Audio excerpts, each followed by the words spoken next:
Salam olahraga. Kembali lagi di AHM Channel. Sebelum melanjutkan menonton video ini, mohon dibantu subscribe, like, komen, dan share-nya untuk mendapatkan video-video terbaru selanjutnya. Terima kasih. Semoga Tuhan senantiasa membalas kebaikannya.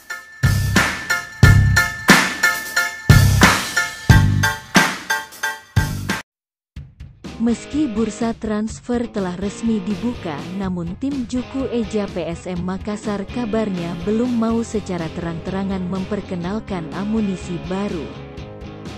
Alasannya pasukan Ramang masih menyisahkan satu pertandingan tunda melawan Barito Putra pada Selasa, tanggal 10 Januari tahun 2023 mendatang.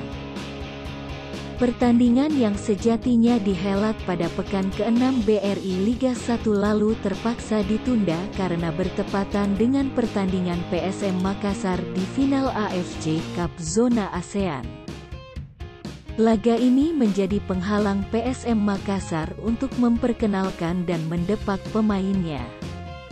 Secara etika, pemain yang ada saat ini baru bisa dikatakan menuntaskan putaran pertama setelah laga tersebut usai. Kendati demikian, sudah ada beberapa calon pemain baru PSM Makassar yang mengindikasikan akan segera merapat ke kota Daeng. Pemain yang akan datang dalam waktu dekat adalah Mamadou Diari bersama dengan Gunansar Mandowen. Keduanya kabarnya telah sepakat untuk bergabung.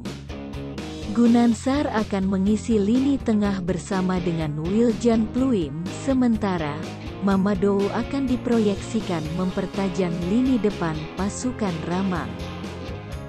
Ia akan menggantikan posisi Donald Bisa yang kemungkinan besar akan dilepas PSM Makassar usai menuntaskan laga tunda. Pemain masih dalam pembahasan, sekarang konsentrasi tim bagaimana untuk memenangkan pertandingan tunda. Sementara itu daftar pemain buruan dari pelatih Bernardo Tavares juga telah sampai ke manajemen dan saat ini masih dalam tahap negosiasi.